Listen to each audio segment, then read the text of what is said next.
நடைபெற்று வருகிற தொடர் 10 நாள் பயிலரங்கினுடைய 6வது நாள் 7வது நாள் ஆச்சா? 7 நாள் ஆச்சா? 7வது நாள் காலையிலிருந்து அவர்கள் இசை, நாட்டியம், தத்துவம் என்ற ஒரு வகையில் இந்த இயற்கை சூழல் பொருளைக்கு வெளியில் போனாலும் கூட ஒரு ஒப்பாய்வு நிலையில் தொன்மையும் நீட்சியுமாக, மரபு நீட்சியுமாக அது அமைந்தது. இன்றைக்கு இந்த அமர்வும் அடுத்த அமர்வும் பேராசிரியர் ஐயா சூசை அவர்கள் உங்களுக்கு பயிற்றுரை வழங்குவார்கள். பேராசிரியரை பற்றி குறிப்பிட்டு சொல்ல வேண்டும் என்றால், சூரியனுக்கு முகவரி தேவையில்லை இல்லையா? அதே போல ஆகச்சிறந்த ஆளுமை தமிழ்கோரும் நல்லுலகில் தனக்கென தனித்த ஒரு அடையாளம், இலக்கணமா இலக்கியமா மொழியெல்லாம் அது எல்லா தளங்களிலும் ஆழ்ந்த ஆழங்கால்பட்ட ஆளுமை. ஜோசப் கல்லூரி, திருச்சி ஜோசப் கல்லூரியினுடைய முன்னாள் பேராசிரியர், துறை தலைவர், என்னுடைய இளங்கலையினுடைய பேராசிரியர், என்னுடைய ஆசிரியர் ஐயா அவர்களிடம் கற்ற கல்லூரி அனுபவங்கள் எல்லாம் இன்றும் அப்படியே அது ஒரு கற்பனை வாழ்க்கை, உலகம், தனித்த உலகம். 1 மணி நேரம் அப்படி போய் உட்கார்ந்தோம்னா ஒரு சொல்ல எடுத்துட்டு 1 மணி நேரம். இன்னும் நினைவு இருக்கிறது, எல்லா பயிலர்களையும் நான் சொல்வது உண்டு. கைத்தறி அப்படிங்கிற ஒரு சொல்லை வைத்துக்கொண்டு 1 மணி நேரம் பாடம் எடுத்தார். அண்மையில் வீட்டுக்கு சென்றிருந்தேன்.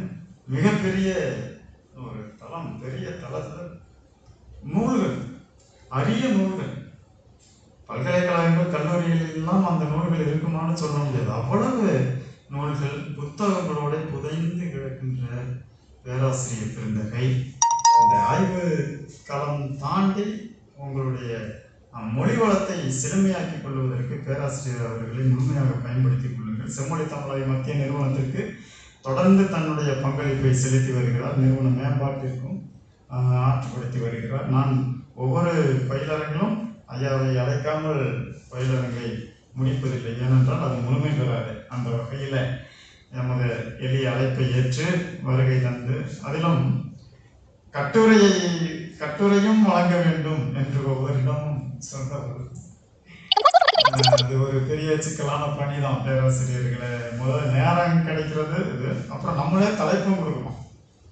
வழக்கமாக இது வரைக்கும் என்னன்னா மற்ற துறைகள்லாம் ஐயாவிலேருந்து இது வரைக்கும் பக்கம் வந்து பேசுங்க, சரி, அவங்க ஒரு தலைப்பு கொடுத்துட்டு அவங்க பேசுவாங்க. நம்ம அப்படி இல்லாமல் ஒரு பொறுமைக்கு 40 அமர்வு, 38 அமர்வுக்கு 38 தலைப்பை நான் உருவாக்கி ஒவ்வொருத்தருக்கும் நம்ம கொடுக்குறோம். ஏன்னா அப்போதான் நம்ம நோக்கம் முழுமையடையும் என்ற அடிப்படையில் பேராசிரியர் அவர்களை அணுகிய பொழுது 4 அமர்வுக்கு 4 தலைப்புகளை அவர்கள் உரையாற்றியிருக்கிறார். இதுக்கு முன்னாடி கூட சில பேர் ஒரு தலைப்பில் 2 அமர்வை பிரிச்சுக்கிட்டு பேசுவாங்க. பேராசிரியர் 4 தலைப்பு, 4 அமர்வுகள். இந்த பிற்பகல் 2 அமர்வு, நாளைக்கு 2 அமர்வு இருக்கிறது. அத்தகைய ஆளுமை மிக்க பேராசிரியர் அவர்களை நம் அழைப்பை ஏற்று வருகை தந்திருக்கிற ஆளுமை ஐயா சூசை ஐயா அவர்களை செம்மொழி தமிழாய்வு மத்திய நிறுவனத்தின் சார்பாகவும் பயிலரங்கில் பங்கேற்றிருக்கிற உங்கள் அனைவரின் சார்பாகவும் வருக வருக என்று வரவேற்று தங்களுடைய ஆய்வுகளை வழங்குமாறு போராடுகிறேன். இந்த அமர்வு கார்கால செவ்வியல் மரபும் நீட்சியும் என்கிற தலைப்பில் உரை நிறுத்துவார்.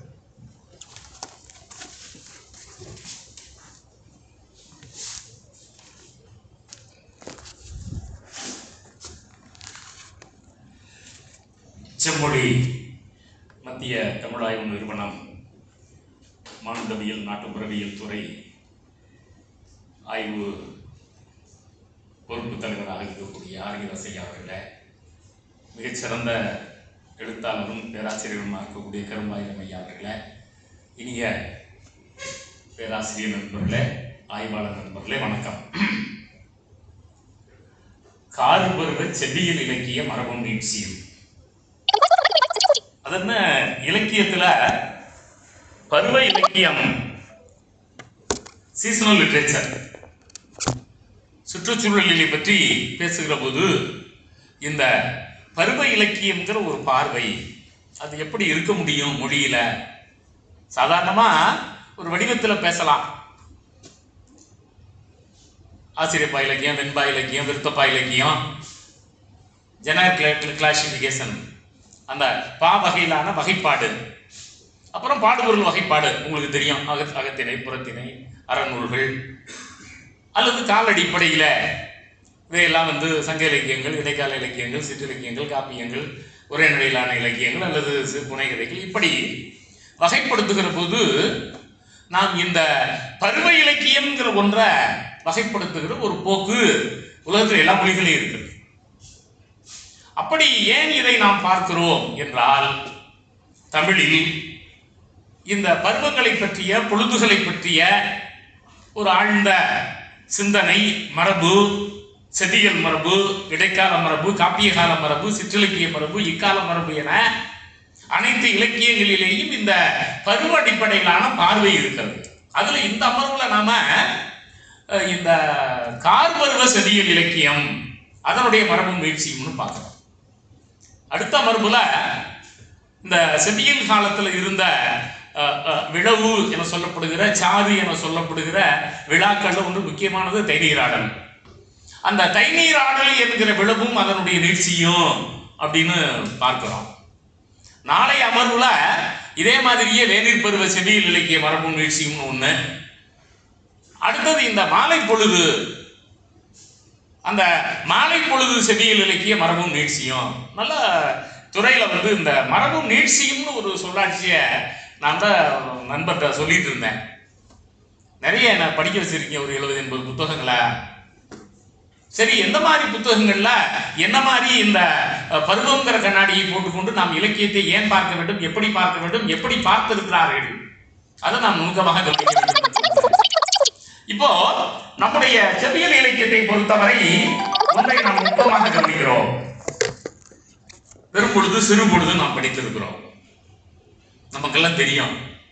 கார்காலம், குதிர்காலம், அப்புறம் முன்மணி காலம், பெண்மணி காலம், இளவேலில் காலம், முதுவேலில் காலம், இந்த மாதிரியான வகைப்பாடு. அதுல நம்ம நுணுக்கமான அந்த தொல்லாட்சியை நான் பயன்படுத்துறேன், கார்காலம்னு சொல்லி. ஏன்னா இந்த பெரும்பொழுதுகளுடைய தொல்காப்பிய அடிப்படையில், அகத்திணையர் அடிப்படையில, அல்லது அதை தொடர்ந்து வருகிற பிங்கள நிகழ்ந்து, அதை தொடர்ந்து வருகிற நிகழ்வுகள், அப்புறம் பிறகு வீர சொல்லிய என்ன பிற இலக்கண மரபுல இந்த கார்காலம் தான் முதன்மைப்படுத்தப்படுது. ஏன்னா அதை பற்றி நான் கட்டுரையில உள்ள பேசுவேன், அல்லது இந்த பொழிவுல பிறகு சொல்லுவேன். இன்னும் சொல்ல போனா இந்த ஆண்டை தொடங்குவதே ஆவணி மாதம் தான், கார்காலம் தான். அப்போ ஆவணி, புரட்டாசி, ஐப்பசி, கார்த்திகை, மார்கழி, தை, மாசி, பங்குனி, சித்திரை, வைகாசி, ஆனி, ஆடி. அப்போ ஆவணி தொடக்கமாக, ஆடி நிறைவாக, ஆண்டினுடைய தொடக்கமாக நிறைவாக பார்க்கிற மரபுதான் தொல்காப்பியர் கால மரபு அல்லது தமிழ் மரபு என்பதை நாம் கவனத்தில் கொள்ளுகிறோம். அந்த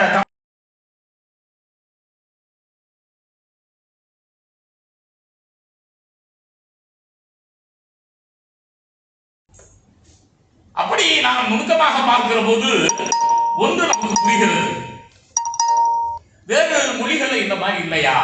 இருக்கிறது நண்பர்களே. காளிதாசனுடைய ருது சம்ஹாரம் அப்படிங்கிற ஒரு இலக்கியம் இருக்கிறது. ருது அப்படின்னா பருவம். ஒரு பெண் ருதுவானால்னு கூட சொல்றாங்க. சம்ஹாரம்னா அழித்தல்.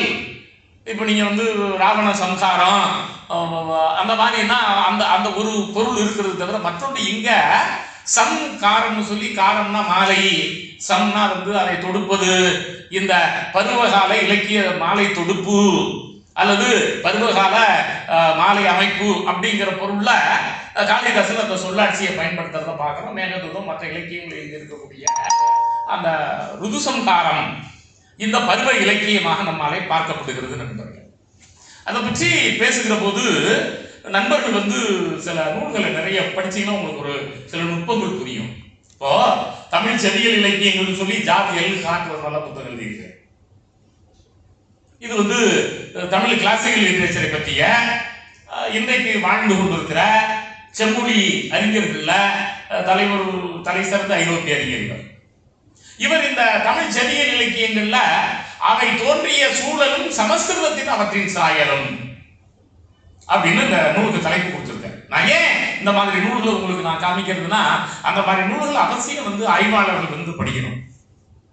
இதுல அவர் என்ன சொல்வாரு, அதே போல தமிழ் இலக்கியத்தினுடைய தாக்கம் மேலை இலக்கியங்கள் எப்படி இருக்கின்றன சொல்லி ஐயா மருதநாயகம் ஒரு நூல் எழுதியிருக்கிறார். இந்த இரண்டு நூல்களும் இந்த பருவ இலக்கியங்கள்ல நம்முடைய காளிதாசனுடைய ருதுசம்ஹாரத்துல எப்படி செவ்வியல் இலக்கியத்தினுடைய தாக்கம் மிகுதியாக இருக்கிறது அப்படிங்கிறது அப்படின்னு சொல்றதை விட, அப்படியே சிலப்பதிகாரத்தில் ஊர்கான் கதையிலே வருகிற அந்த காந்தள வர்ணனை, அங்கு இடம்பெற்றிருக்கிற வேதிகால வர்ணனை, அங்கு இடம்பெற்றிருக்கிற முன்படி பின்கணி கால வர்ணனை தான் அப்படியே காளிதாசனால் பின்பற்றப்பட்டு இருக்கிறது அப்படிங்கிறத இரண்டு பேரறிஞர்களுமே வலியுறுத்துகிறார்கள். இதை நாம் மிக நுணுக்கமாக கவனிக்க வேண்டும் நண்பர்களே. இதுல இன்னொன்னையும் நீங்க நுணுக்கமாக கவனிக்கணும். பல நேரங்கள்ல இந்த மாதிரியான செய்திகளை நிறைய கிட்டத்தட்ட ஒரு 140க்கு மேற்பட்ட காணொலிகளாக என்னுடைய வலைத்தளத்துல யூடியூப் வலைத்தளத்தில் போட்டிருக்கிறேன். அதுக்குள்ள ஒன்ன தெளிவா பேசியிருந்தேன். தமிழ் செவியலும் இந்த ருதுசம்ஹாரமும் அப்படின்னே பேசியிருந்தேன். தி சதாசிவையர் 1950 அது மொழிபெயர்க்கிறார். அவர் 1950 மொழிபெயர்க்கிற போது நண்பர்களை தமிழ்ல எழுதுறப்ப ருதுசம்ஹார காவியம் என்று எழுதுகிறார்கள். ஒரு காவியம் அப்படின்னோடனே நம்ம என்ன ஒரு கற்பனைக்கு போயிடுவோம் அப்படின்னா, ஏதோ ஒரு 10,500 பாட்டு கம்பன் எழுதுன மாதிரி, அல்லது குறைஞ்சபட்சம் ஒரு 5000 அடிகள், அல்லது சிலப்பதிகாரம் மாதிரி மணிமேலை மாதிரி ஒரு காப்பியமா இருக்குன்னு நினைச்சுக்குவோம். ஆனா அதையே அவங்க ஆங்கிலத்தில் எழுதுறப்ப ஒரு மைனர் லிட்ரேச்சர் இருப்பாங்க, சில இடங்கள்ல பொயம்னு எழுதுவாங்க. தமிழ்லேயே அவர் ஒரு 70 பாடல்களாக சுருக்கி தான் அதை எழுதியிருக்கிறார். அப்போ ஒரு சிற்றிலக்கியத்தை விட சரியா இந்த 6 பருவங்களை பற்றி அப்படியே இங்க எப்படி நாம பேசுகிறோமோ, இங்க கார் பருவமும் தொடங்குறான். அவர் இளவேனில் முதுவேனில் கார் கூதிர் முன்மணி பின்பணி, அதுக்கு அந்த வடமொழி பெயர்கள் மட்டும் கொடுத்துறாரு. இப்படித்தான் அந்த பருவ இலக்கியமாக இன்றைக்கு இந்திய இலக்கியங்கள்ல பேசப்படுகிற ருதுசம்ஹாரத்தை நாம் அந்த செவ்வியல் இலக்கியத்தோடு ஒப்பிட்டு பார்க்கிற போது இந்த பார்வை மிக இந்தியமையாத பார்வை நண்பர்களே. அது நமக்கு மிக முக்கியமானது. சரி, தமிழில இது பருவ இலக்கியம் அல்லது பொழுது இலக்கியம்னு நாம ஆக்கப்படுத்தலாம். சீசனல் லிட்ரேச்சர் அப்படிங்கிறத. பொழுது அப்படின்னா பெரும்பொழுது, சிறு பொழுது. உங்களுக்கு நண்பர்களுக்கு நீங்க ஆய்வாளர்கள் நல்லா தெரியும். இது எந்த ஒரு சொல்லிலேருந்து வருகிறது அப்படின்னு பார்த்தோம்னா, போல் சிறப்புலகம். போல் அப்படின்னா பிளவுபடுத்துதல். அப்போ ஒரு நாளை பிளவுபடுத்துவது, ஒரு ஆண்டை பிளவுபடுத்துவது. சரி, இந்த போல்கிறதுக்கு சான்றுகள் இருக்கான்னு கேட்டீங்கன்னா, போல் வாய், பிளந்த வாய். அப்ப அந்த பிளந்த உடல் அந்த போர்க்கள காட்சியில கிட்டத்தட்ட ஒரு 30 இடங்கள்ல இந்த போல் அப்படிங்கிற சொல்லாட்சி இந்த பிளத்தல்கிற பொருள் இருக்கிறது மட்டும் இல்லை நண்பர்களே. நற்றிணை, குறுந்தொகை, ஐங்குறுநூறு போன்ற நூல்கள்ல போழ்து, பொழுது இல்லை, போழ்து. நான் எப்பவுமே அடிக்கடி ஒன்னு சொல்லுவேன் நண்பர்களே, இந்த செவ்வியல் சொல்லாட்சி நாம் மீட்டெடுக்க வேண்டும். மீட்டெடுத்து அந்த சொல்லாட்சி 20ஆம் நூற்றாண்டு நம்ம நடைமுறைப்படுத்தணும். அப்படித்தான் இன்றைக்கு ஹீப்ரு மொழியை நடைமுறைப்படுத்தி வெளிக்கொண்டு வந்திருக்கிறார்கள்.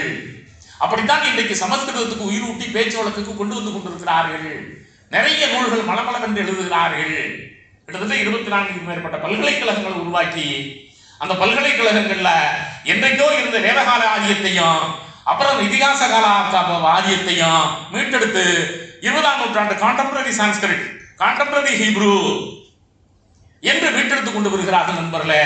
அப்படி மீட்டெடுப்பதனுடைய நன்மை என்ன என்று கேட்டால், செவ்வியல் கால அந்த வடிவத்தை நாம் நடைமுறைக்கு கொண்டு வருகிறோம். அது மிக தீமையாத ஒரு மொழிக்கு.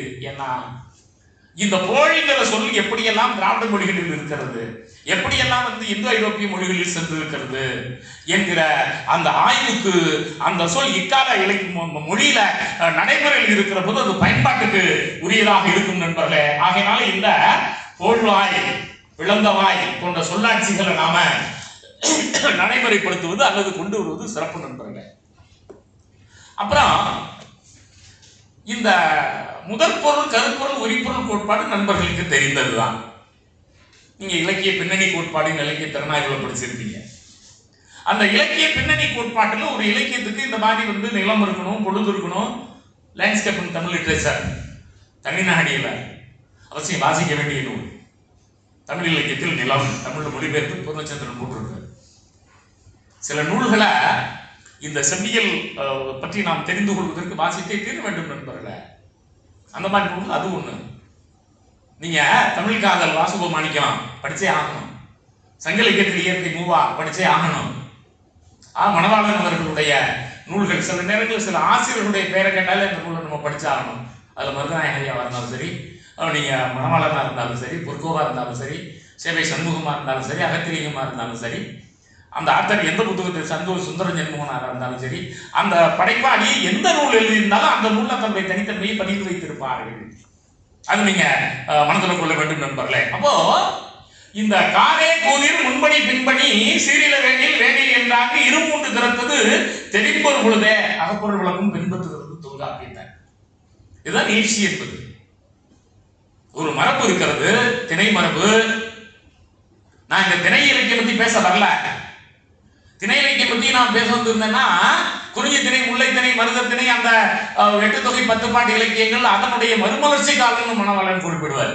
திணை இலக்கியத்தினுடைய மறுமலர்ச்சி காலம்னு 12 கணக்கு நூல்கள் இருக்கக்கூடிய திணைமாலை 50, திணைமாலை 150, அந்த 5 50, 5 70, கைநிலை, அந்த நூல்கள் எல்லாம் கொண்டு வந்து காட்டி இதெல்லாம் வந்து திணை இலக்கியத்தினுடைய மறுமலர்ச்சி காலம் அப்படிம்பார். இன்னும் அடுத்த கட்டமா இந்த அகத்திணை இலக்கியங்கள், இந்த புறத்திணை இலக்கியங்கள், இந்த திணை சமுதாயத்தில் இருக்கிற இலக்கிய மாதிரி பிற இலக்கியங்கள் இருக்கிறது இல்ல. ஒண்ணு இலக்கிய வடிவம், வடிவத்துக்கும் கருத்தை உணர்த்துகிற முறைக்கு நெருங்கிய தொடர்பு இருக்கிறது. அதனால்தான் இந்த ஜெனரல் லிட்ரேச்சர் அல்லது ஜெனரல் தியரிக்கும் இந்த எக்ஸ்பிரஷன் ஆஃப் ஃபீலிங்ஸ் அப்படிங்கிறதுக்கும் ஒரு நெருங்கிய தொடர்பு இருக்கிறது. அதை நம்ம 8 தொகையில தான் உணர முடியும். 12 கணக்கு நூலில் கூட கொஞ்சம் வடிவம் கொஞ்சம் மாறுபடும். அதனால தான் அதை அந்த திணை இலக்கியத்தினுடைய மறுமலர்ச்சி காலம் என ஆங்கில பேராசிரியர்கள் குறிப்பிடுகிறார்கள். சரி, அப்ப அதுக்கு பிறகுலாம் இல்லையா? அதுக்கு பிறகுலாம் இல்ல. அது சார் கம்பராமாயணத்தில் கார்கால வர்ணனை இருக்கே, கார்கால படலம் இருக்கிறது. சிலப்பதிகாரத்தில் கூட காமமிக்க கலிபுடர்கள் எழுதி இருக்கிறது. அந்த செவியல் இலக்கியத்தினுடைய தாக்கம் இருக்கும் சிலப்பதிகாரத்துல. நீங்க செவியல் இலக்கியத்தினுடைய தாக்கம் பெருங்கதையில் இருக்கும். ஆனால் செவியல் இலக்கியத்தில் இருப்பது போன்ற அந்த இலக்கிய வடிவமோ பொருள் உணர்த்துகிற முறையோ அந்த தன்னுணர்ச்சி தன்மையோ அல்லது அந்த இலக்கிய பாடுபொருள் அதுல இருக்காது. அதுல மட்டுமில்லை நண்பர்களே. வந்து நண்பர்கள் அவசியம் தெரிந்து ஒப்பிட வேண்டிய நூல்கள் உண்டு. கதா சப்தசதி. இது என்னங்க கதா சப்தசதி அப்படின்னு கேட்டீங்கன்னா, நீங்க வந்து இந்த சான்ஸ்கிரிட் மாதிரியே பிராகிருத்துன்னு ஒரு மொழியை கேள்விப்பட்டிருப்பீங்க. பிராகிருத்துனா பண்படுத்தப்படாத மொழி. அந்த பண்படுத்தப்படாத மொழியில எழுதப்பட்டிருக்கக்கூடிய அக இலக்கியம் இது வந்து மு. ஜெகநாதராஜா மொழிபெயர்த்திருக்காரு 700 பாடல்கள். இன்னொருத்தர் ஆந்திர நாட்டு அகநானூர்னு ஒரு 900 பாடல்கள் மொழிபெயர்த்தார். இதை பற்றி நான் பல பொழிவுகளை சொல்லி இருக்கிறேன். இருந்தாலும் உங்களுக்கு சொல்ல வேண்டிய கட்டாயம் எனக்கு இருக்கிறது. கிட்டத்தட்ட ஒரு 1500க்கும் மேற்பட்ட பாடல்கள், 2000 பாடல்கள் நெருங்கி இருக்கின்றன. அதுல கிட்டத்தட்ட 1300 பாடல்களை என்னால் மொழிபெயர்க்க முடியல. ஏன்னா பண்பாட்டு சிக்கல் வருகிறது. அந்த பாடல்கள்ல பெரும்பாலும் பிறன்மையினை நயக்கும் தலைவியர்கள் தான் மிகுதியாக இருக்கிறார்கள். அந்த பிறன்மனை நயக்கும் தலைவியர்களை பற்றி தமிழ் எழுதுனா என்ன அடிக்க வந்துடுவாங்க. நான் மொழிபெயர்க்க முடியலன்னு ஜெகநாதராஜா முன்னுரையில சொல்றாரு. அதனால ஒரு சமூகம் எந்த மாதிரி வாழ்கிறதோ, அந்த சமூகத்தில் என்ன மாதிரி பண்பாடு இருக்கிறதோ, அந்த பண்பாட்டில் தான் இது இருக்க முடியும். நீங்க ஆய்வாளர்கள் 2-3 நூல்களை நீங்க ஒப்பிட வேண்டும். எதோடு? தமிழ் செவியல் நூல்களோடு. ஒண்ணு கதா சப்தசதி, திணைத்துறை இருக்காது. அறத்தோடு நிற்றல், செலவழுங்குதல், அல்லது வந்து வரைவு விடாதல், அல்லது பகற்குறி, இரவு குறி, செலவழுங்குதல், இப்படியெல்லாம் இருக்காது. அவற்றை பெய்து இவற்றை படிக்கிற போது இந்த கதா சப்தசதிக்கு ஒரு புதிய விளக்கம் கிடைக்கும். நீங்க மனோன்மணி சண்முகதாஸ் ஜப்பானிய அகத்திணை பாடல்கள்னு புத்தகம் போட்டிருக்காங்க, நெட்ல கிடைக்குது. அவங்க 92ல வந்து மன்னியூசு கவிதைகள் அப்படின்னா 1000 இலைகளினுடைய தொகுப்புன்னு ஒரு கருத்தம். இந்த மன்னியூசு கவிதைகளோட பிறகு 2016ல் ஜப்பானிய அகத்திணை பாடல்கள்னே கிட்டத்தட்ட 2000 பாடல்கள் அவங்க முடிஞ்ச அளவுக்கு தமிழ்ல மொழிபெயர்த்து கொடுத்துருக்கிறாங்க. ஏன் வந்து அந்த கதாசப்தசதியை விட ஜப்பானிய அகத்திணை பாடல்கள் தமிழோடு நெருங்கி ஒத்து போகின்றன? இங்க சொல்ற மாதிரி அல்லகுறிப்படுதல், இங்க சொல்ற மாதிரி தகையணங்குறுத்தல், கிட்டத்தட்ட நான் அகத்துறைகள் 300 இருக்குன்னு சொன்னேன்.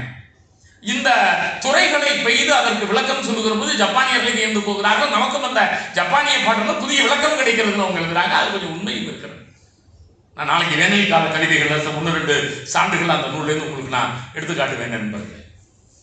அப்போ கதாசப்தசதியா இருந்தாலும், மன்னியசுவா இருந்தாலும், அல்லது நம்முடைய இந்த ருதுசம்காரமா இருந்தாலும், இந்த மாதிரியான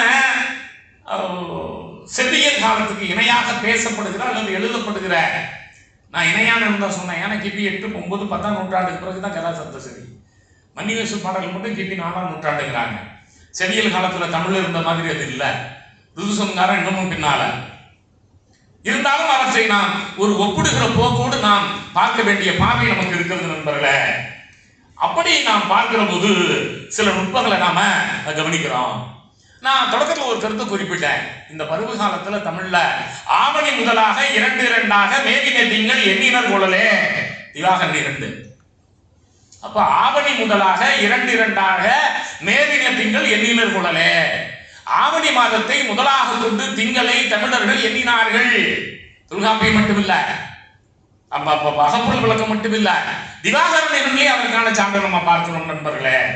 அதை விட பரவாயில்ல, சூடாமணி என்று இன்னும் ஒருபடி மேலே போகிறது. மருவும் ஆவணியே ஆதி. ஆவணி மாதம் தான் ஆண்டின் தொடக்க காலம் என சூடாமணி நிகழ்ந்து நம்ம கொடுக்கப்படுறத கவனிக்கிறோம். அதனால் தான் நான் சொன்னேன் நண்பர்களே, தொல்காப்பியர் காலத்துல புத்தாண்டு என்பது ஆவணியில் இருந்தது. அதுல இன்னொரு கருத்தையும் நாம் நுட்பமாக கவனிப்போம். அதை நான் அடுத்த பதிவுல பேசும்போது குறிப்பிடுகிறேன் நண்பர்களே. சரி, இந்த கார்காலம் என்பது நாம் வெப்பமண்டலத்தில் வாழுகிற போது நமக்கு மகிழ்ச்சியான காலம். மழை என்பது நமக்கு வாராது வந்த மாமழை போற்றுவோம். நமக்கு தண்ணியும் மழையும் ஆறும் அந்த கார்காலமும் தான் ரொம்ப சிறப்பு மிகுந்தனமாக காணப்படுகின்றன. அதுலதான் நாம் சிறப்புகளை பார்க்க முடியும். அப்போ கார் முதல் கடிய வேங்கை ஈராக பேருகுழு உலக பெரும்பொழுது என்னும் அவைதான் ஆவணி முதலிய திங்கள் 6 என்று கூறும் மார்மலக்காரன். அப்போ திவாகர நிகண்டு, பிங்கல நிகண்டு, நம்பி அகப்பொருள், மாறன் அலங்காரம், இந்த காலத்துல எல்லாம் இந்த கார்காலம் தான் முன்னிலைப்படுத்தப்படுகிறது. சரி, கார்காலத்துல என்னென்ன மாதிரியான செயல்கள் நடக்கும்? 19ஆம் நூற்றாண்டுல இலக்கண நூல்கள் 5 இலக்கண நூல்னு முத்துவிரியும் நண்பர்கள் நான் தொடக்கத்திலே குறிப்பிட்டேன். மரபு நீட்சின்னு கொடுத்துருக்காங்க. தொல்காப்பிய காலத்துல இருந்த அந்த மரபு எப்படி நீண்டு கொண்டு வருகிறது? வாடையடித்தல், மயில் கேகேய புல், இந்திரகோபம் எழுந்து அகமகிழ்தல், அண்ணான் கிளி மயில் அகன்று வருதல், காந்தல் கொன்றை காயா மலர்தல், கமலம் எங்கள் கார்காலத்துக்கு உரித்தே. அப்போ இந்த கார்காலத்துக்கு உரியவை என நாம் எவற்றையெல்லாம் குறிப்பிடுகிறோம்? தலைவனோ தலைவியோ ஒரு காயா மலரை பார்த்து, ஒரு தாமரையை பார்த்து, ஒரு கொண்டை மலரை பார்த்து, காந்தல் மலரை பார்த்து, ஏ காந்தல் மலரை என் தலைவனிடம் இதை போய் சொல், ஏ தாமரை மலரே இதை போய் சொல் என்றெல்லாம் பேசுகிற தன்மை இதுல இருக்கும். அல்லது அந்த காலத்தில் அந்த வண்டை பார்த்து, அல்லது வாடை காற்றை பார்த்து, ஏ வாடை காற்றே நீ போய் என் தலைவனை விரைவாக வர சொல். அப்போ ஒரு துன்பத்தை, துயரத்தை, அகிரணியை முன்னிலைப்படுத்தி கேட்காதன கேட்கிற போலவும், கிழக்காதன கிழக்கின போலவும், உண்ணாதன உண்ணுதல் போலவும் பேசுகிற மரபு என்பது தமிழ் இலக்கிய திறனாய்வு கோட்பாட்டில் மிக நுட்பமான மரபு நண்பர்களே. அந்த மரபை நீங்க நுணுக்கமாக கவனிக்கணும். காணல் வரிபாட்டில் பார்த்தீங்கன்னா, அன்னங்கால் அடும்புகால் நம்மை மறந்தாரே நாம் மறக்க மாட்டேமாள்னு பேசுகிற போது அன்னப்பறவையும் அங்க இருக்கக்கூடிய அடும்பையும் கோரைப்புள்ளையும் அங்க இருக்கக்கூடிய ஒரு பறவையையும் பார்த்துதான் மாதவி காமமிக்க கழிவுடர் கழுவியிலே தன்னுடைய விரக வேதனையை, தன்னுடைய தலைவன் பிரிந்து போனான்கிற அவலச்சுவையை, துயரத்தை புலப்படுத்துகிற பாங்க நாம கவனிக்கிறோம் நண்பர்களே. இதுக்கெல்லாம் இவர்கள் பிற்காலத்தில் இலக்கணம் எழுதுகிறார்கள். இது இந்த கார்கால இலக்கியத்தில். அதனால தான் நான் சொன்னேன், இது ஒரு பருவகால இலக்கிய பார்வையிலே பார்க்கப்பட வேண்டும் என்று. ஆமா, அப்புறம் இந்த பருவம் என்பது பெரும்பொழுது சிறுபொழுது என இருவகைப்படும் அப்படிங்கிறதெல்லாம் நாம நுணுக்கமா கவனிச்சோம்.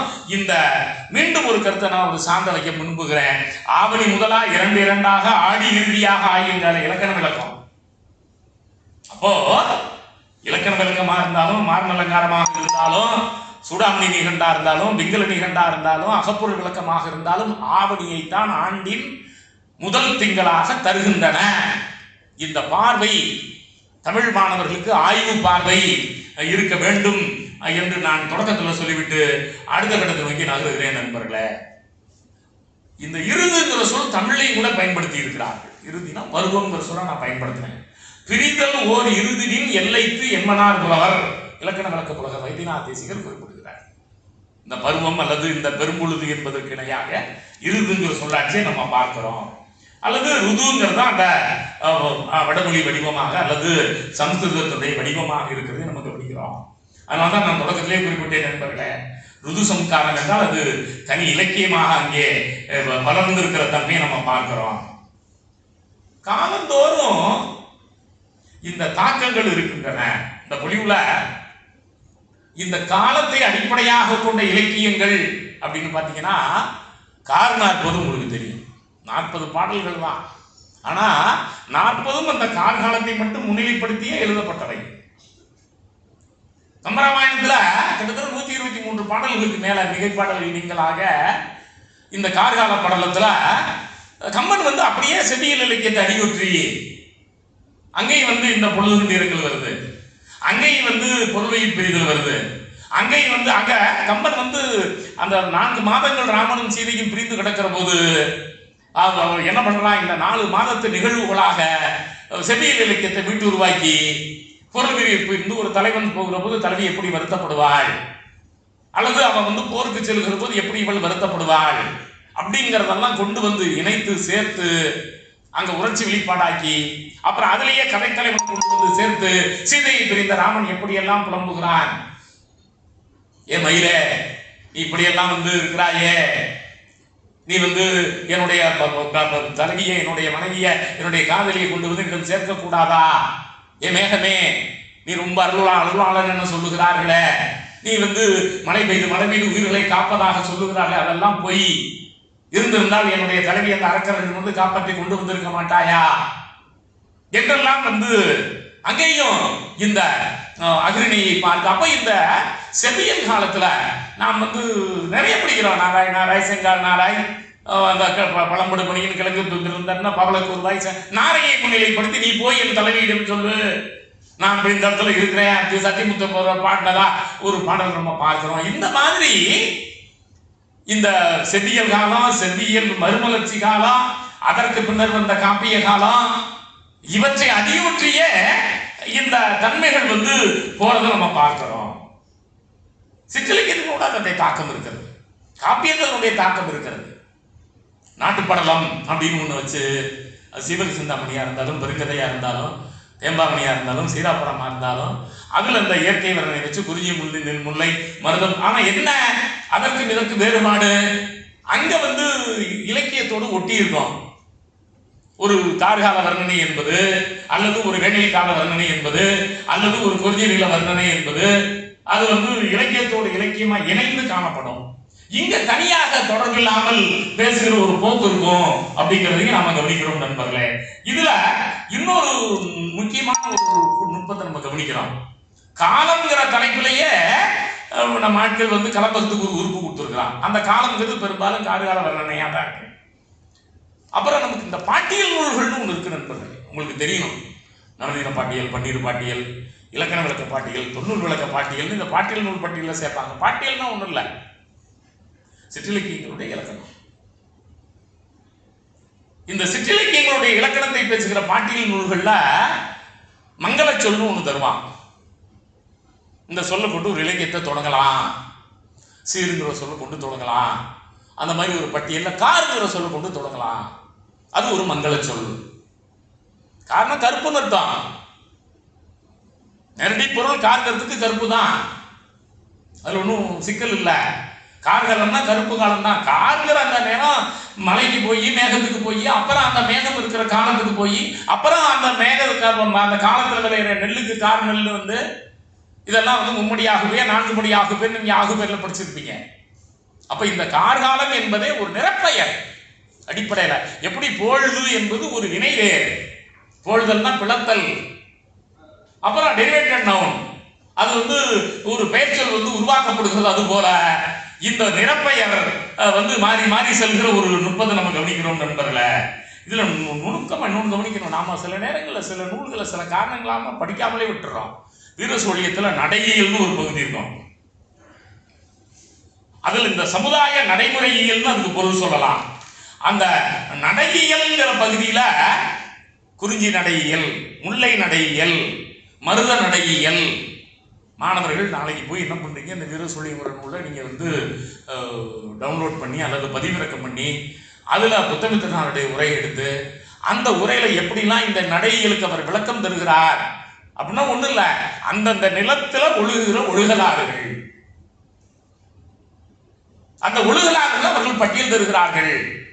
அப்படி பட்டியல் தருகிற போது காலமாவது ஆண்டே அயனம் இருது திங்கள் பக்கம் நாளே கிழமை நாளிகை ஈண்டி இதற்கேற்ப இதுவனை எடுத்து காண்டக உரைப்பது கால உரையே என வீரசோழியம் 81 குறிப்பிடுறத பார்க்கிறோம். அதற்கு இந்த நடையியல்ங்கிற பகுதி, நடையில்னா நீங்க வந்து ஸ்டைல் ஆஃப் லிட்ரேச்சர் கிடையாது. பொதுவா சில சொற்கள் வந்து நாம் வந்து இலக்கிய வரலாறுல அதாவது இலக்கிய திறனாய்கள் அதுக்குன்னு வச்சிருப்போம். இன்னைக்கு நடையியல் அப்படின்னா style of the poetry, Kurunthogai நடையியல் அல்லது கம்பனுடைய நடை அல்லது அண்ணாவினுடைய பேச்சு நடை, அந்த நடையில் இது. இங்க இது ஒழுகலாறு, அந்த திணைக்கான ஒழுகலாறு. அப்ப இந்த நடையில இந்த லெக்சியம் வேற அந்த லெக்சியம் வேற, இந்த அகரன் வேற அந்த அகரன் வேற. இங்க வந்து இந்த ஒழுகலாறுகளை குறிப்பிடுகிற ஒரு தன்மையை பார்க்கிறோம். அது மட்டும் இல்ல, சட்டகங்கிற வார்த்தையை பயன்படுத்துறது, இலக்கிய சட்டகங்கிற வார்த்தையை புத்தமித்திரனார் பயன்படுத்துறதை நம்ம கவனிக்கிறோம். இது ஐந்திணை சட்டகம், இது களவு சட்டகம், இது கற்பு சட்டகம். கிட்டத்தட்ட 27 உறுப்புகள் அந்த பகுதியில் அந்த திணையை பற்றி பேசுகிற போது, அப்போ இந்த திணை இலக்கியத்தில் இணைந்து வரக்கூடியது பொழுது. இந்த பொழுது இலக்கியத்துக்கும் திணை இலக்கியத்துக்கும் ஒட்டி பிறந்த இரட்டை குழந்தைகள். இது நாம வந்து பிரித்து பார்த்து விட முடியாது. ஆமா, அப்ப இந்த செவ்வியல் கால இலக்கிய வரையறைகள்ல இந்த பருவம் வந்து இந்த இடைக்காலத்திலும் வரையறுக்கப்பட்டிருக்கிறது. இனி என்ன நுணுக்கமா கவனிச்சீங்கன்னா, இலக்கியங்களுடைய பெயர்களை இப்ப நெடுநல் வாடைன்னு படிக்கிறோம். அப்ப இந்த மழைக்காலமும் குதிர் காலத்திலையும் வீசக்கூடிய வாடை காற்று தான் இலக்கியத்தினுடைய பெயரா இருக்கு. ஆங்கில பேராசிரியர் ஒரு முறை கேட்டார், என்னையா பிரிட்டிஷ்காரன் பேர் வச்சிருக்காங்க, எங்க இங்கிலீஷ் லிட்ரேச்சர் தி விண்டுன்னு பேர் வச்சிருக்காங்க, காற்றுன்னு பேர் வச்சிருக்காங்க, உங்க இலக்கியத்தில் அப்படியெல்லாம் உண்டானார். நான் பேசாம இருந்தேன். என் நெருங்கிய நண்பர் அவர்.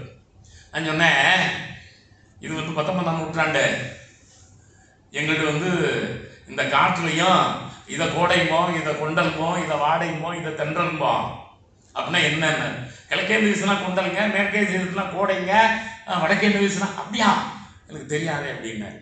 அது இந்த கார்காலத்தில் வீசுற காற்றுக்கு தான் வாடை காற்றுன்னு பேரு. அந்த வாடை காற்று போர்க்களத்தில் வெற்றிகளை பெறுகிற பாண்டிய மன்னனுக்கு மகிழ்ச்சியை தருகிற காரணத்தினாலே அத நல் வாடை அப்படின்னா, தலைவிக்கு வந்து அது துயரத்தை தருகிற காரணத்தினாலே நெடுவாடை அப்படின்னா, நெடு நல் வாடைன்னா ஒரு முரண்துடையது, இவனுக்கு துன்பத்தையும் அவனுக்கு மகிழ்ச்சியை தருகிற வாடைன்னு ஒரு இலக்கியத்துக்கு பேர் இருக்குதுங்க. You know the deep section of the Nedunalvaadai அப்படின்னு.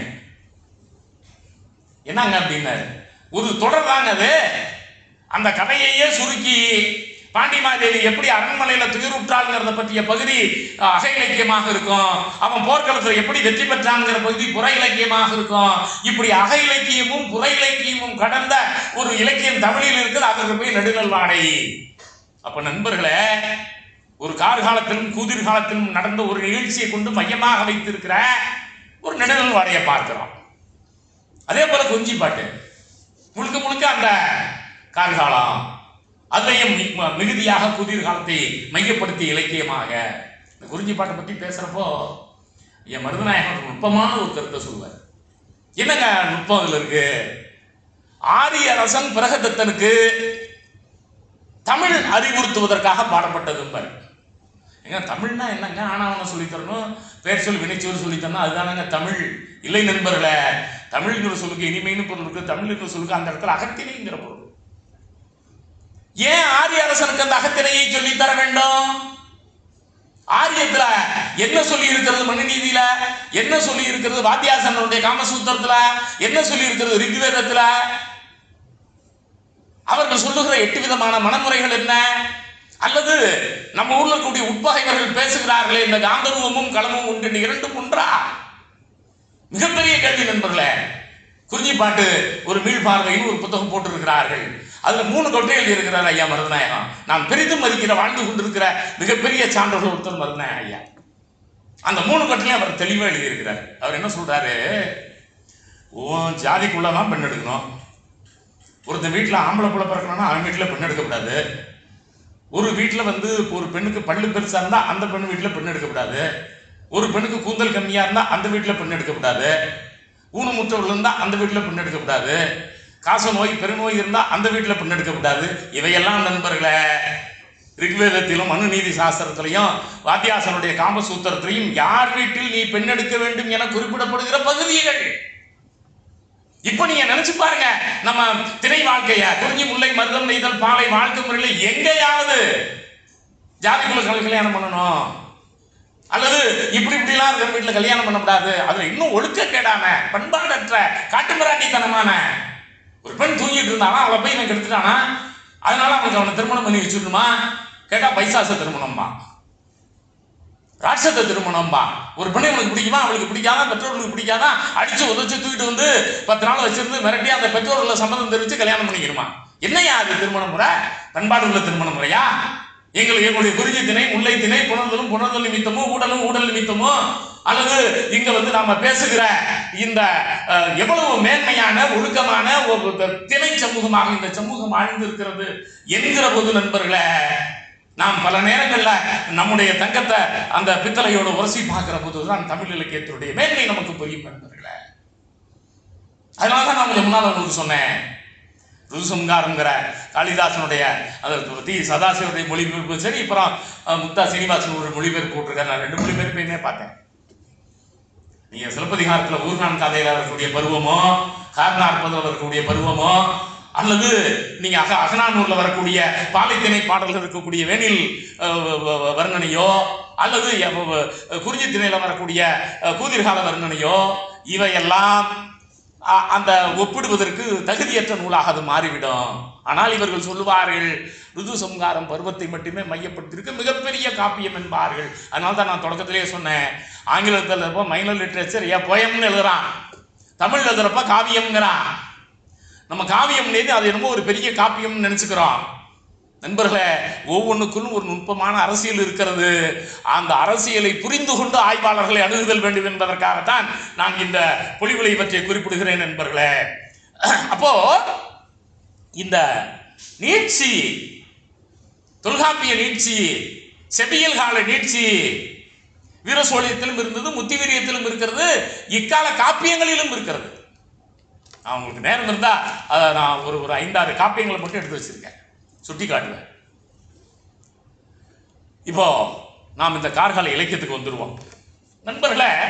நம்முடைய நற்றினையும் சரி, குறுந்தொகையும் சரி, இந்த நூல்கள்லாம் இப்போ நீங்க மாணவர்கள் ரொம்பலாம் தேடி அலைய வேண்டியதில்லை. இப்போ அன்போடு புணர்ந்த ஐந்திணை, சங்க பாடல்கள் முல்லை அப்படின்னு முல்லை திணை பாடல்கள் மட்டும் தொகுத்து போட்டிருக்கிறாங்க வேலன் பதிப்பகத்திலேருந்து. இதே மாதிரி எல்லாத்துக்கும் போட்டிருக்காங்க.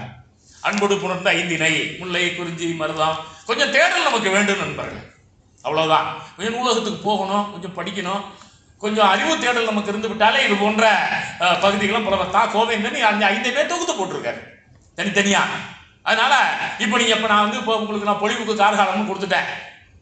அவ்வளவு இலக்கியம் இருக்குது. செவ்வியல் கால இலக்கியங்களை பூரா கொண்டு ஒன்னா கொடுத்துடுறாரு, ஒரே இடத்துல பார்த்துறோம். இப்போ அந்த அடிப்படையில் நம்ம பார்க்கிற போது ஐயா தமிழர்களுடைய நூல் எழுதியிருக்கார் நண்பர்களே, தொல்காப்பிய இலக்கிய இயல்னு.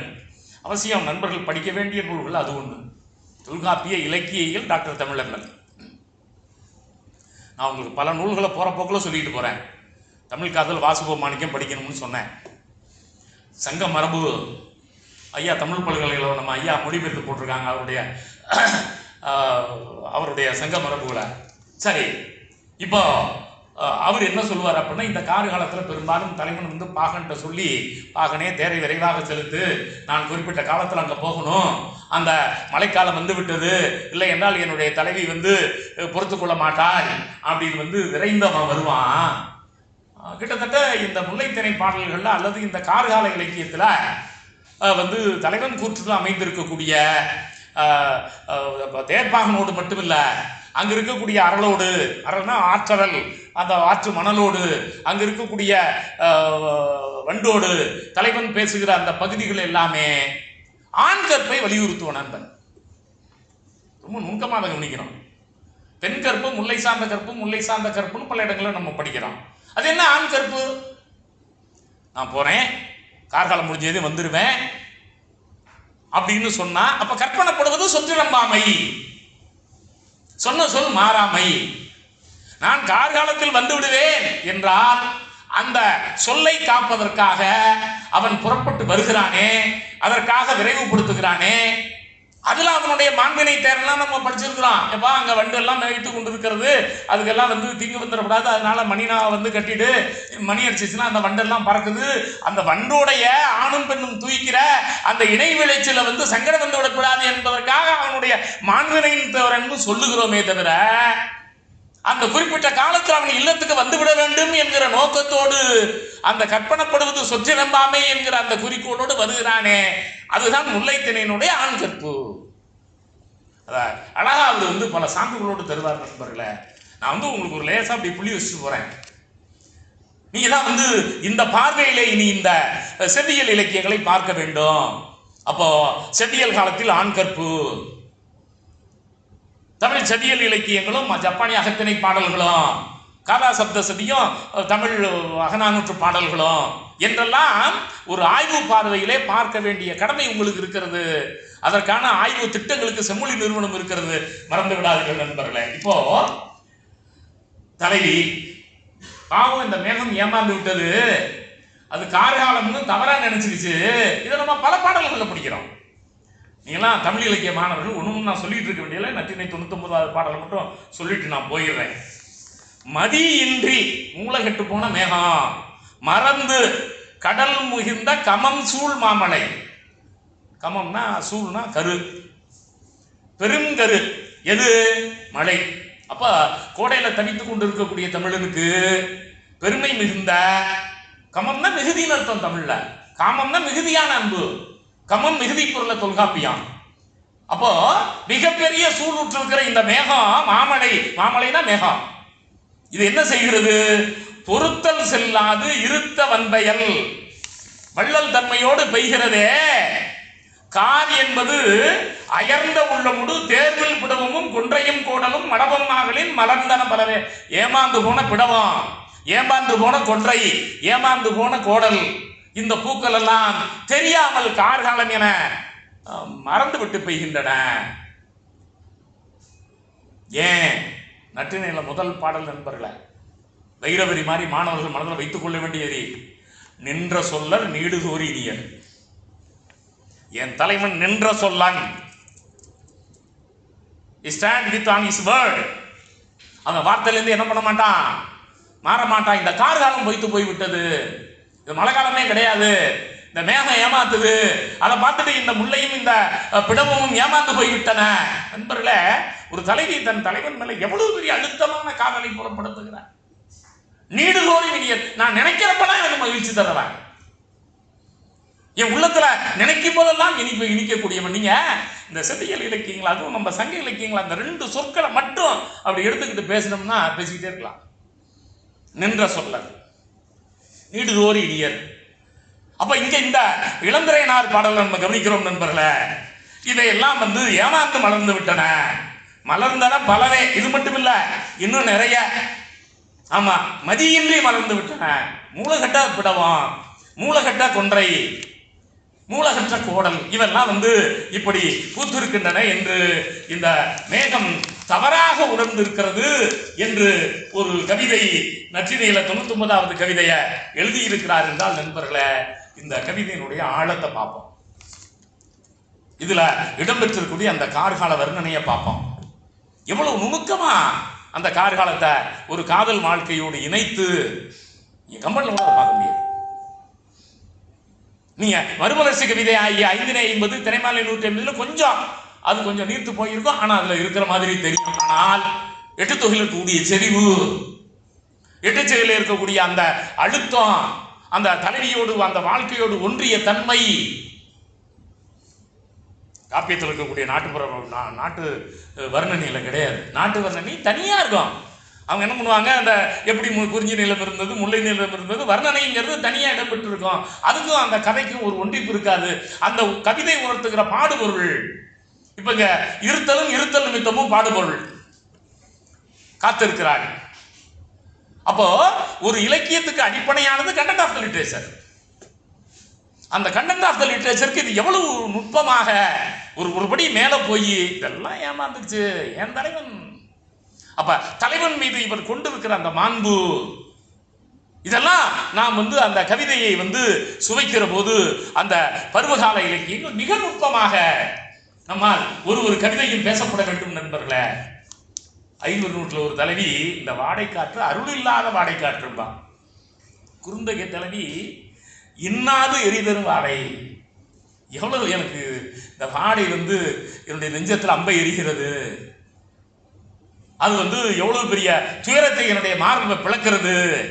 16 நூற்று தலைவி அரண் என்று அலைக்கும் ஆனாவாடை. அலைத்தல் அப்படின்னா திரும்ப திரும்ப திரும்ப திரும்ப அது திரும்ப திரும்ப வர்றதுனால அது அலைத்தல்ங்கிறது வெறுப்பு. ஒரு வினாடிக்கு ஒரு தடவை அந்த எண்ணம் வந்து போய் அந்த காதல் உணர்வு அவரை வீழ்த்துகிறதே, அதனால தான் அதுக்கு அலைன்னு பேர். அலைத்தல் குண்டுலகலாம். நம்ம அந்த சொற்கள் ரொம்ப நுட்பா நம்ம பார்க்கிறோம்.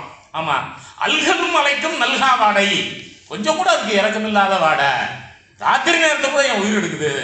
அல்கலும் அலைக்கும், விடிய விடிய ஒரு வினாடி என் நெஞ்சத்துல துயரத்தை தருகிறது. துயர்கூர் வாடை, பண்பில் வாடை, இன்னா வாடை, கண்ணில் வாடை. இந்த வாடை காட்டுறது கொஞ்சம் கண்ணு இருக்காது, கொஞ்சம் இறக்கம் இருக்காது.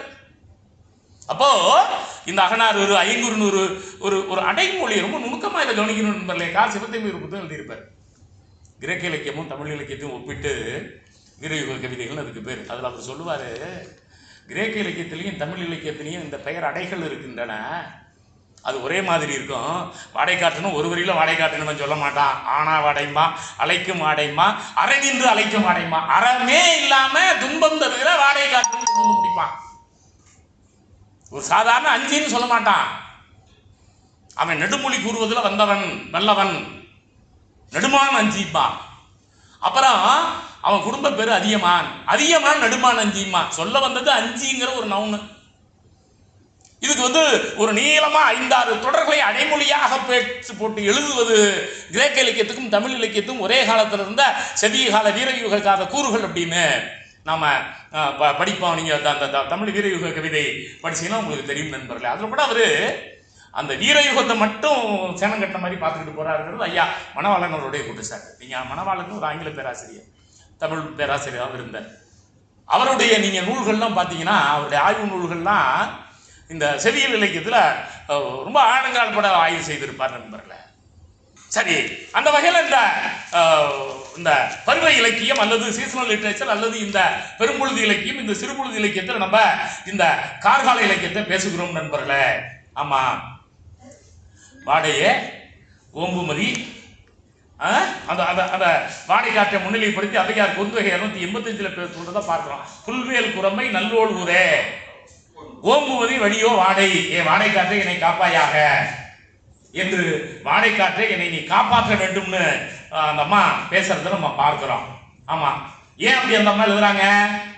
துணையிலர் அழியர், துணை இல்லாதவர்கள் எளிமையானவர்கள். காதலனும் காதலியும் மகிழ்ச்சியா இருக்கிற போது மகிழ்ச்சி தருகிற இந்த வாடை காற்று, மகிழ்ச்சி தருகிற இந்த கார்காலா பிரிந்து இருக்கிற போது துயரத்தை தருகிறது.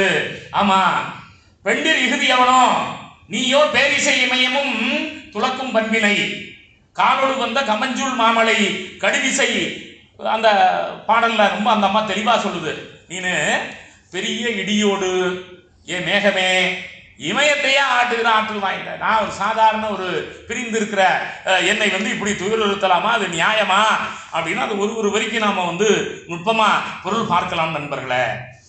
ஆமா, என் முல்லை காலமே, என் முல்லை நிலமே, என் முல்லை செடியே நீ வாழிய, நீ சிறுவன் முகையின் முறுவல் கொண்டனை. என்னை பார்த்து சிரிக்கிற, மழை பெஞ்சிருச்சு, நான் சந்தோஷமா இருக்கேன், நீ இப்படி உன் தலைவன் இல்லாம துன்பத்தில் கிடக்குறியா, இப்படி நீ என்னை பார்த்து சிரிக்கலாமா? என் முல்லை மலரே, நீ என்னை பார்த்து இப்படி நக்கலா நகைக்கலாமா? நகுவை போல காட்டல். அந்த அந்த தொடரை பாருங்க, என்ன உனக்கு நக்கல் வேண்டி கிடக்குது? நீ என்ன என்னை பார்த்து சிரிக்கிற? தகுமோ மற்ற இது தமியோர் மாட்டே. நான் தலைவனோடு இருக்கும்போது எனக்கு மகிழ்ச்சியா இருக்கு, நான் அப்ப தனித்து இருக்கிறேன். தமியோர்னா இண்டிவிஜுவலா இருப்பவர்கள், தனியாக இருப்பவர்கள். அதனால தான் இந்த தமிங்கிற சொல்லேருந்து தமிழ் வந்துச்சு. தமிழ் தனித்தன்மை வாய்ந்தது. தமிங்கிற சொல்லுக்கு வேறு சொல் இருக்கிறதா? ஒரு இண்டிவிஜுவல் தனித்தன்மை உடையது ஒரு மொழி அப்படிங்கிறதுக்கு எங்கேயாவது இருக்காங்க நண்பர்களே? குறுந்தொகையில 162வது பாட்டில் இருக்கிறது. தகுமோ மற்றது தமியோர் மாட்டே. தனித்து இருப்பது என்பதற்கு தமியோர். தமிழ்ங்கிற சொல்லுக்கு வேறு சொல். நண்பர்களே, நாம் செவ்வியல் இலக்கியத்தில் அதிகமாக புழங்க நம் சமகாலத்தில் இருக்கக்கூடிய சொற்களினுடைய சிறப்புகள் நமக்கு விளங்கும். நீங்க வந்து எங்கடா தமிழ் இருக்குது எங்கடான்னு பார்த்தீங்கன்னா பல இடங்கள்ல, இன்னும் சொல்ல போனா பல சொற்கள் செலவுன்னு இருக்கும், இன்னைக்கு பயணம்னு பயன்படுத்திக்கிட்டு இருக்கோம். செவியல் காலத்துல வந்து செல்லுதல் வெர்பல் ரூட், ஒரு இடத்துல இன்னொரு இடத்துக்கு மூவ் பண்றது. செலவு எனது இலங்கை செலவு, அவன் வந்து பொருள்வயிர் செலவு, அந்த செலவை நீக்கிறது அழுங்குவித்தல், செலவு அழுங்கி. அப்போ இந்த literary technical term of classical period ஒரு சொல்லும் ஒரு தொடர்ல அல்லது ஒரு பேராகிராஃப்ல விளக்கம் தரக்கூடிய பகுதியாக இருக்கும். அது நம்ம அறத்தோடு நெற்றல்னு ஒன்று இருக்கும். பார்த்தா அறத்தோடு நெற்றல்னு 3 சொற்கள் இருக்கிற ஒரு தொடர் மாதிரி தெரியும். எது அறம்? காதலித்தவனை மணப்பது அறம். நான் ஏற்கனவே அவனோட குடும்பம் நடத்திட்டேன், அவனை கட்டிக்கிறதா மரியாதை, இல்லைன்னா அறம் இல்லை. இல்லறம் துறவரம் தரக்கூடிய அறம் இல்லை. இதுதான் அறம், இதுதான் நியாயம். அதனால நீ வந்து தலைவியை வந்து செவிலி தாயிட்ட, அப்புறம் செவிலி தாயி நற்றாயிட்ட தந்தைகிட்டையும் தனையன்ட்டையும். அப்போ இந்த பெண்ணுக்கு இந்த பையனுக்கு தான் கொடுக்கணும் என்று உறுதியோடு நிற்பது இருக்கிறத, இதுதான் அறம் என சொல்வது அறத்தோடு நிற்றல். நீங்க குறிஞ்சி பாட்டு கொஞ்சம் முன்னால சொன்னேன், அது ஒரு அறத்தோடு நிற்றல் துறை, அவ்வளவுதான். அது களவு உடல்ல. கூற்று வகையில நாம வந்து கைகோள்னு சொல்றோம். கைகோள் அப்படின்னா களவுன்னு ஒண்ணு, கற்புன்னு ஒண்ணு. நீங்க தமிழுடைய தனித்தன்மையே நண்பர்கள, இப்ப நாணி கண் புதைத்தல்னு ஒண்ணு இருக்கும், கிட்டத்தட்ட 100 சொச்சம் பாட்டு. ஒரு தலைவி தலைவன் முன்னாலே நாணி கண் புதைக்கிறாள், இவ்வளவுதான். அமிர்த கவிராயன் ஒருத்தர் எழுதியிருக்காரு. அதுலயே கார்கால வர்ணனை, வெளியில் கால வர்ணனை. அப்போ எவ்வளவு நுணுக்கமா இது இலக்கணத்திலே நம்ம பார்க்கிறோம். களவியல் கற்பியல் போய் அப்புறம் களவியலுக்கு மட்டும் இலக்கணம் வந்து இப்படியெல்லாம் வந்து நுணுக்கமாக இருக்கிறது நம்ம கவனிக்கிறோம் நண்பர்களே. ஆமா, இப்போ இந்த பழைய கவிதைகளை நாம் புரட்டுகிற போது நண்பர்களே ஒன்று நமக்கு புரிகிறது. 500 ஒரு தனித்தன்மை வாய்ந்த இலக்கியம். நல்லா உங்களுக்கு தெரியும், குறிஞ்சி முல்லை மருதம் நெய்தல் பாலை ஒன்றுக்கு 100 பாடல்கள். அந்த 100 பாடல்கள்ல இந்த முல்லை திணை பாடல்களில் பார்த்தீங்கன்னா அகநானூறுக்கும் குறுந்தொகைக்கும் கலித்தொகைக்கும் 500க்கும் என்ன வேறுபாடு என்று நாம் பார்க்கிற போது நண்பர்களே, இந்த இதுல சில நுட்பமான வேறுபாட்டை நான் பார்க்கிறேன் நண்பர்களே. அதுல ஒரு நுட்பமான வேறுபாடு என்ன அப்படின்னு கேட்டீங்கன்னா, அந்த 10 பாடல்கள்ல வந்து தலைவன் வந்து கார்காலத்துல மகிழ்ந்திருக்கக்கூடிய பகுதி கொஞ்சம் தனிச்சிறப்பு வாய்ந்ததாக காணப்படுகிறது. அதை நாம கொஞ்சம் நுட்பமாக கவனிக்கிறோம். ஆமா, இப்ப பாருங்க, ஒரு 2-3 பாடல் மட்டும் பார்ப்போம். இதுவே மடந்தை நாம் மேதிய பொழுதே, உதுவே மடந்தை நாம் உள்ளிய புறவே, இனிதுடன் கழிக்கும் இளமை இனிதால் அம்ம இனியவர் புணர்வே. 500 415 பாட்டு. இதுதான் நாம ரெண்டு பேரும் விரும்பிய கார்கால பொழுது. இதுதான் நாம மனதுக்குள்ள நினைத்து நினைத்து மகிழ்ந்த முல்லை நிலா புறவு. புறவுனா காடுன்னு பொருள். ஆமா, இனிதுடன் கழிக்கின், நாம் இன்பமாக கழித்தால் இளமை இனிதால் அம்ம இனியவர் புணர்வே. இரண்டு பேரும் விரும்புகிறோம், இரண்டு பேரும் இனிமையோடு புணர்கிறோம். இந்த காலம்தான் நமக்கு சிறப்பு வாய்ந்தது அப்படின்னு அந்த சொல்லுகிற பகுதி இருக்கிறதே. பெரும்பாலும் முல்லை திணையில காத்திருத்தல், துயரம், அவலம் இதுதான் இடம்பெறும் நண்பர்களே. இந்த ஐங்குறுநூறுல இந்த பகுதியில இந்த நுட்பமான தன்மையை நான் கவனிக்கிறேன். இது ஒரு தனித்தன்மை வாய்ந்ததாக பார்க்கப்படுகிறது. இந்த 411லேருந்து 420 வரையிலும் இருக்கக்கூடிய இந்த பாடல்கள் கார்பருவம் வந்துவிட்டது. கார்பருவத்துக்கு குறித்த காலத்துக்கு முன்னரே தலைவன் ஊருக்கு வந்து விடுகிறான். எதற்காக? புதுப்புணல் ஆடுவதற்காக. அந்த காலத்தில் புதுப்புணல் ஆடுவது என்கிற ஒரு விழாவே நடைபெறும். அதுல இந்த கிழவன் பாராட்டும் 10 குறிச்சுக்கங்க. கிழவன் பாராட்டும் 10. இங்க சில சொற்கள் இப்ப நலம் புனைந்துரைத்தல்னா அழகை புனைந்துரைப்பது. பாராட்டுதல் அப்படின்னா அது வந்து மகிழ்தல்ங்கிற பொருள் இந்த இடத்துல. ஆமா, மகிழ்ச்சியாக உரைக்கிற 10 பாடல்கள் கிழவன் 10 பாடல்களுமே நண்பர்களே. மற்றதெல்லாம் அவலத்தை உணர்த்த. அதுக்கு நான் கொஞ்சம் முன்னாடி சொன்ன சதாசிவையர் நல்ல உரை எழுதியிருக்காரு. அவர் சொல்லுவாரு, கரணத்தில் அமைந்து முடிந்த காலைன்னு கற்கையில் ஒரு நூற்பா இருக்கு. அதுல பண்ணமை பகுதின்னு ஒரு பகுதி இருக்குது, மகிழ்ந்திருத்தல்னு ஒரு பகுதி என்று பேசப்படுகிறது. அதுக்கு கீழே தான் இது வருது. பொருள்வை பிரிவுல துயரம், பாசறை பிரிவுல துயரம், தலைவி துயரத்தோடு இருப்பா, அல்லது தலைவன் வந்து பாங்கன்ட்ட வந்து உரைக்கிற மாதிரி இருக்கும். ஆனா இங்க நண்பர்கள காயா, கொன்றை, நெய்தல், முல்லை, போதவில், தவளம். அப்ப இந்த ஒண்ணுனா பிடவம் அலர்ந்து இந்த கவினி பூவினி குண்டற்றால் புறவே பேரமர்கண்ணி ஆடுகம் நிறைந்தே. ரெண்டு பேரும் நீராட செல்வோம்.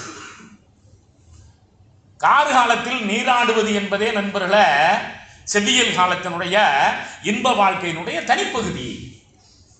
நான் அடுத்த அமர்வுல அந்த நீராடலை பத்தி நிறைய பேச போறேன். அது இங்கேயுமே அது இடம்பெற்று இருக்கிறது. இந்த 10 பாடல்லையுமே பேரமர் கண்ணி ஆடுகம் நிறைந்தே வா நீராட செல்வோம்னு அழைக்கிறான். ஆமா, அதோட சோலை விளையாட்டுக்கு வான்னு கூப்பிடுறான். புதுப்புணல் ஆடுகம் தாளிரும் கூந்தல் வம்மதி விரைந்தே, சீக்கிரம் வா, நாம வந்து மகிழ்ச்சியோடு சோலையில போய் சந்தோஷமா இருக்கணும், வா நாம் போய் அந்த புதுப்புணல் ஆடுகம், புதுப்புணல் தான் இன்றைக்கு ஆடிப்பெருக்குன்னு சொல்றோம். நல்லா முத ஆத்துல தண்ணி வருகிற போது அந்த தண்ணியில நாம் வந்து மகிழ்ந்து கொண்டாட வேண்டும் இனிய மடந்தையே. நண்பர்களே, அதனாலதான் இந்த குறிஞ்சி பாட்டும் சரி நம்முடைய செவ்வியல் இலக்கியத்தையும் காமசூத்திரத்தை ஒப்பிட்டீங்கன்னா அது ஒரு பாலியல் குப்பை. ஒரு பெண்குறி அளவு எப்படி இருக்கும், ஆண்குறி எப்படி இருக்கும்னு எழுதுகிற ஒரு இலக்கியமும் இங்க ரொம்ப அழகா கற்பனையில தோழி புதுப்புணல் ஆடுகம் தாளிரும் கூந்தால் வம்மதி விரைந்தே அப்படிங்கிற பண்பாடான கவிதையும் சமமான தட்டில் பார்க்க வேண்டிய கவிதைகளா? ஒப்பீடே தவறு நண்பர்களே. அதனால்தான் மருநாயகன் சொல்லுவாரு, சில உட்பகைவர்கள் காந்தர்வ மனமும் களவு மனமும் ஒன்று என சொல்லுகிறார்கள். அது பொய். அங்க காந்தர்வ மனம் அங்கீகரிக்கப்படல. அங்க திருமண முறைன்னு 20-25 சொல்றான். ஒண்ணு கூட அறிவுபூர்வமானது, ஒண்ணு கூட பண்பாடு உடையது இல்லை, மனிதாபிமானம் உடையதும் இல்லை. பண்பாடற்ற மனிதாபிமானமற்ற ஒரு கவிதையை தமிழ் செவ்வியல் இலக்கியத்தோடு ஒப்பிடுவது என்பதே தமிழுக்கு இழிவானது. இது நம்முடைய ஆய்வாளர்களுக்கு மனதில் நுட்பமாக பதிய வேண்டும் நண்பர்களே. அப்போ நுட்பமாக கவனிக்கிறோம். எல்லா வாயிலும் இருவர் தேயத்தும் புள்ளிய மகிழ்ச்சி பொருளை என்ப தொல்காப்பியம். எல்லா நிலையிலேயும் இருவர் தேயத்தும் 2 இடத்திலையும் மகிழ்ந்து வாழ்வது என்பது அடிப்படையானது. கற்கையிலும் 37 நூற்பா நண்பர்களே. அப்போ இதே தான் இறையனார் கல்வியிலும் சொல்லுகிறது. எல்லா வாயிலும் கிழவோன் பிரிவையும் பல்லாற்றானும் வன்முறை குறித்தன்று. எல்லாமே வந்து மகிழ்ச்சியோடு வாழ்வதை பற்றியும் கார்காலத்தில் பேசலாம். கார்காலத்தில் அழகு மிகுந்த மகிழ்கள் எங்கும் வந்து அழகூட்டுகின்றன. அதை பற்றிய பதிவுகள் பொன் போன்ற கொண்டை மலர்கள் அங்க மணவிழால நடக்கிற காட்சி. மறவர்கள் வந்து அந்த முல்லை பருவத்துல மகிழ்ந்து இருக்கிறார்கள். நீர் பட எழிலி வீசும். கார்காலத்துல மேகமானது தண்ணீரை வீசுகிறது. கார் வயலுக்கு எதிரிய காணமும் உடைத்த. அப்போ இந்த கார்காலத்தினுடைய வர்ணனையில காதலும் வாழ்க்கையும் இணைந்தே பேசப்படுகின்றன. ஆமா, மானின் பிணை கண்டுடன் துள்ளி குதித்து கார்கால மலையில் இன்பத்தோடு மகிழ்கிறது. அங்க பார், பிணைமானும் எப்படி மகிழ்கிறார்கள். அப்ப இந்த இறைச்சியில, இந்த உள்ளூரையில, இங்க அவன் தலைவியை நீ வா நம்ம போய் குளிப்போம் கேட்கவே இல்லை.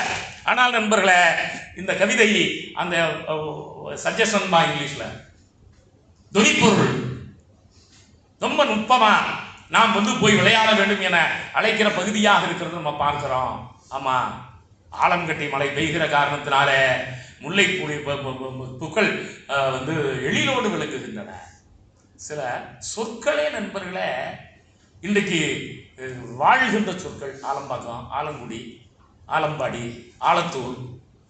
ஆலம் அப்படின்னாலே பனிக்கட்டியாலான மலை, அதுக்கு பேர் ஆலங்கட்டி மலைன்னு பேர். ஆலம்னாவே தண்ணீர்னு தான் அர்த்தம், தண்ணீர் கட்டி தான். ஒரு ஊர்ல ஆலம்ங்கிற சொல்லு வந்துட்டாவே அந்த ஊர்ல பெரிய ஏரியோ குளமோ அல்லது நீர்நிலையோ ஆறோ கடலோ தண்ணீர் இருக்கிற இடமாக இருக்கும். அதுதான் நமக்கு செடியில் சொல்லி தருகிற கருத்து. நம்ம உடனே அதை ஆலமரம் நினைச்சுக்க கூடாது. ஆலமரத்தில் வருகிற ஆலம் வேறு, செடியில் காலத்துல. அதனால்தான் நான் சொல்லுவேன் அடிக்கடி, நீங்கள் இந்த காலத்து தமிழை செடிகள் கண்ணாடி போட்டுக்கொண்டு பார்க்க வேண்டும். அதற்கு செடிகள் பயிற்சி இருக்க வேண்டும். செடியில் இலக்கியத்தில் அதிகமான பயிற்சி இருந்து நாம் அதை நாம் படிக்கிற போது நண்பர்களே நிறைய நுட்பங்களை பார்க்கலாம். அப்போ இந்த கார்கால இலக்கியத்திலேயே இந்த பகுதி மட்டும் ஒரு தனித்தன்மை வாய்ந்த பகுதியாக நம்மால் பார்க்கப்படுகிறது. ஏன்னா இவன் கார்காலம் வருவதற்கு முன்னே வீட்டுக்கு வந்துடுறான், தலைவிக்கிட்ட அந்த சொல்ல காப்பாத்திடுறான். அவன் வந்து புதுப்புணல் ஆடுவதற்காக தொடக்கத்திலேயே வந்த காரணத்தினாலே இந்த 10 பாடல்களும் கார்கால இலக்கியத்தில் தனித்தன்மை வாய்ந்தனவாக கருதப்படுகின்றன. மற்றபடி அது நான் ஒரு நற்றினை இங்கெல்லாம் நிறைய எங்கேயுமே இருக்கு. பாசறை புலம்பல், புறவணிப்பத்துன்னு ஒன்று இருக்கு. 100 பாடல்ல இது வழக்கம் போல குறுந்தொகை மாதிரி நற்றினை மாதிரி இருக்கக்கூடிய இந்த பகுதிகள் தான். தலைவியிட்ட போய் சொல்றான், நான் ஏன் உன்னை பார்ப்பதற்கு சீக்கிரம் வந்தேன் தெரியுமா? நின்னே போலும் மஞ்சையால, மயில் மாதிரி நீ இல்ல, உன்ன மாதிரி மயில் ஆடிச்சு. நீ நன்முதல் நாரும் முல்லை மலர, முல்லை மலர் மாதிரி உன்னுடைய நெற்றி பொலிவோடு மனத்தோடு இல்ல, ஓ நெற்றி மாதிரி முல்லை மலர் மனத்தோடு இருந்தது. நின்னே போல மாமருண்டு நோக்க, மானம் மான் அர்த்தம், மான் மாதிரி நீ மருண்டு பார்க்கல, உன்னை மாதிரி மான் மருண்டு மருண்டு பார்த்தது. நின்னே உள்ளி வந்தனன், அதனால்தான் உன்னை நினைந்து, உள்ளினா நினைத்தல் அர்த்தம். உள்ளுதல், உள்ளம், நினைத்தல், உள்ளினே நினைப்பது. உள்ளத்தால் உள்ளலும் தீதே பிறன் பொருளை கள்ளத்தால் கல்வே மணல். உள்ளல் நினைத்தல், மனதில் நினைக்கப்படாது திருடணும்னு. நன்னுயிர் அறிவே காரியம் இறைவே. நான் இந்த வேகத்தை விட ஏன் வேகமாக வந்தேன் என்றால், உன்னை போல அங்க மயிலாடியது, உன்னை போல பொலிவோடு அந்த முல்லை நறுமலம் தந்தது, உன்னை போல மான் மருண்டு மருண்டு பார்த்தது. ஆகையினாலே நான் இங்கே வந்தேன் என்று தலைவியினுடைய நலத்தை புனிந்துரைத்து அந்த புறவணிப்பத்துல பேசுகிற போது இந்த கார்கால கவிதைகள், அதில் இருக்கக்கூடிய வர்ணனைகள் மிக நுட்பமாக நமக்கு பல்வேறு நுட்பங்களை தருகின்றன. நண்பர்களே, நான் என்னுடைய வலையொலியில் கூட இந்த கவிதையை போட்டிருந்தேன், பேசியிருந்தேன். தேவலோகத்தில் கூட கிடைக்காத இன்பம் அப்படின்னு இந்த முல்லைத்திணை பாடல் சொல்லுகிறது நண்பர்களே. என்ன முல்லைத்திணை பாடல்? கார்காலம், முல்லைத்திணை, செவிலித்தாய் தன் மகள் எப்படி கணவன் வீட்டில் இருக்கிறான்னு பார்க்கறதுக்கு போய் பார்க்கிறா. அவன் இல்லம் செல்லுகிறாள். 5 விரி இருக்கக்கூடிய நேரிசை ஆசிரியப்பா பேயனார் படம் பிடித்து காட்டுகிறான் அந்த காட்சியை. கழிவினும் வரவினும் கூட தொல்காப்பியம் இதை பற்றி பேசுவோம். நற்றாயிடம் வந்த காட்சியை சொல்றா. என்ன சொல்றா? நான் போனேன், தலைவியை வீட்டில் பார்த்தேன். ஒரு புறம் கலைமான் படுத்திருந்தது, மறுபுறம் பிணைமான் பெண்மான் படுத்திருந்தது, நடுவுல மரிங்கிற குட்டி ஆழ்ந்து உறங்கி கொண்டு இருந்தது. இந்த கலையும் இந்த மரியும் இந்த பிணையும் ஆழ்ந்த உறக்கத்தில் இருந்தன. நான் சாளரத்தின் வழியாக பார்த்தேன். எனக்கு மற்றற்ற மகிழ்ச்சி. அப்படியே வந்துட்டேன். தலைவன் தலைவிக்கு இடையில இந்த குழந்தை உறங்கி கொண்டு இருந்ததுன்னு கூட சொல்லலை. அப்படியே உள்ளுரையா தான் பேசுறா.